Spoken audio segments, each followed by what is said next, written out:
Does anyone want to grind? Yeah. Would you like to? You can do it. Here in the it's great. Chocolate bars, you're going to gain weight because the high number of calories in the chocolate bars. Do you think it is true or not? No? Or it's the sugar in it. It's just the sugar? It's probably the sugar. Yeah, it is.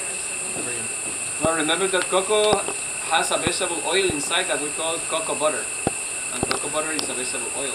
And it does have calories. So even a dark chocolate bar has calories. Obviously, it depends on the kind of the chocolate that you are going to consume, right? Dark chocolate usually have lower number of calories than white chocolate or milk chocolate, because in a white chocolate bar, it's not so dense, right?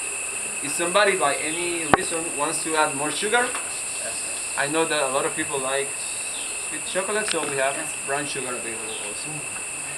Then once we... Actually, that's video. Go be closer. Well, I took a picture of you. That's where mammals can eat it. Cheers. Vanilla over here. Oh my god. Anyone like to We get all some cheers. vanilla? Take a picture? Yeah. Yeah. It's actually a video. I love when it's on video and everyone just stops. Wait, yeah, I want to get someone to take. Wow.